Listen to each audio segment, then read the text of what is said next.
یا ابن آدم اطلبنی تجدنی، میرا بندہ میری طلب. کبھی آنسو بہے کہ یا اللہ تجھے کہاں ڈھونڈوں، تجھے کیسے پاؤں، تجھے کیسے راضی کروں. کبھی رات کو تڑپ کے اٹھے، یا اللہ میرا فلاں مسئلہ اٹک گیا، رات کو اٹھ کے رو رہا ہے. رو اللہ سے ہی مانگنا ہے، ہر شے اللہ سے مانگو. فلا تدعو مع اللہ احدا، کیا میں سو گیا ہوں جو مجھے چھوڑ کر غیروں کو پکارتے ہو؟ کیا میرے خزانے کم پڑ گئے ہیں وہ مجھے چھوڑ کر غیروں کو پکارتے ہو؟ کیا میں نے کہہ دیا ہے کہ اب تمہاری نہیں سنوں گا لہذا کسی اور کو پکارو؟ میں تو تمہاری شاہ رگ سے زیادہ تمہارے قریب ہوں، میں اللہ کو پکاروں گا. لیکن بھائیو نبیوں کا پیغام یہ ہے کہ یہ بھی تو کہو یا اللہ تو کیا چاہتا ہے، تو کیا چاہتا ہے. تو اللہ کو ڈھونڈنے کی کوشش لا الہ الا اللہ ہے، یہ لا الہ الا اللہ ہے.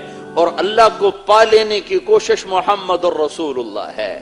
اللہ کیسے ملے گا؟ محمد مصطفیٰ صلی اللہ علیہ وسلم کی غلامی سے ملے گا، آپ کی اطاعت سے ملے گا، آپ کے طریقوں سے ملے گا. یا ابا سفیان جئتکم بکرامت الدنیا والآخرہ، ابو سفیان میرے چھاؤں میں آ جا، ابو سفیان میرے کلمے کو پڑھ لے، دنیا کی عزت بھی پائے گا، آخرت کی بلندیاں بھی پائے گا. جنت کی چابی کا مالک محمد مصطفیٰ صلی اللہ علیہ وسلم ہیں. اللہ تک پہنچانے کا واسطہ اور وسیلہ محمد مصطفیٰ صلی اللہ علیہ وسلم ہیں. اللہ تک کوئی آدمی براہ راست نہیں پہنچ سکتا جب تک حضرت محمد مصطفیٰ صلی اللہ علیہ وسلم کا واسطہ اور وسیلہ بیچ میں نہیں ہوگا. کوئی اللہ تک جا نہیں سکتا، کوئی اللہ تک پہنچ نہیں سکتا.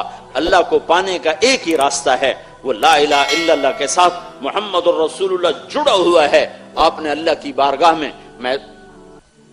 اس میں معراج میں عرض کی، یا اللہ ابراہیم تیرے خلیل اور موسیٰ تیرے کلیم اور داؤد کے لیے لوہا نرم اور سلیمان کے لیے ہوا تابع اور عیسیٰ علیہ السلام کے لیے مردے زندہ، فماذا جعلت لی، میرے لیے کیا ہے؟ اتخذت ابراہیم خلیلا وموسیٰ کلیما وألنت لداود الحدید وسخرت لسلیمان الریاح واحییت لعیسی الموتى فماذا جعلت لی. یا اللہ تو نے ان کو یہ کچھ دیا، میرے لیے کیا ہے؟ تو اللہ تعالیٰ نے فرمایا اولیس قد اعطیتک افضل من ذلک کلہ، اے میرے حبیب تمہیں سب سے اعلیٰ چیز عطا کی، سب سے اعلیٰ. کہ اللہ وہ کیا ہے؟ کہ اللہ ذکرت الا ذکرت معی، قیامت تک تیرا میرا نام اکٹھا رہے گا، جدا نہیں ہو سکتا، جدا نہیں ہو سکتا. لا الہ الا اللہ قبول ہی نہیں، کروڑوں دفعہ پڑھ لو، جب تک محمد الرسول اللہ نہیں آئے گا. اور محمد مصطفیٰ صلی اللہ تعالی علیہ وسلم سے اللہ نے پیار کیا، حبیب بنایا، محبوب بنایا، سارے عالم کا سردار بنایا، سارے عالم کی نبوت عطا فرمائی، اولین آخرین کی نبوت عطا فرمائی. ساری کائنات پر، بحر و بر پر، سب پر اللہ نے آپ کی نبوت کی مہر لگائی. آپ تشریف فرما ہیں، ایک بدو کا گزر ہوا، وہ کہنے لگا یہ کون سی مجلس ہے؟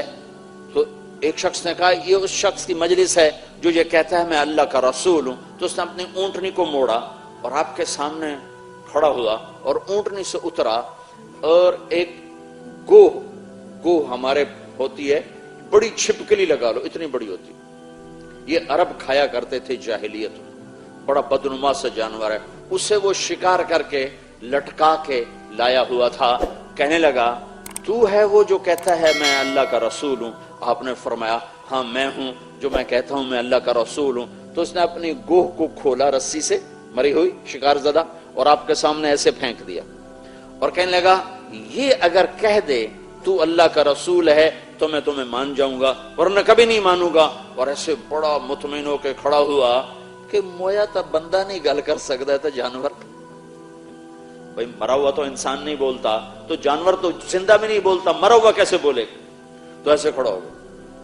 تو آپ نے ایک نظر اس پر ڈالی، اس کی گردن بڑی چھوٹی سی ہوتی ہے اندر ہوتی، تو ایسے مری پڑی.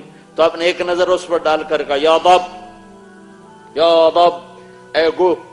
تو اس نے آنکھیں کھولی اور یوں گردن اٹھا لی اور کہنے لگی لبیک، عربی زبان، لبیک و سعدیک یا زین من وافا یوم القیامہ.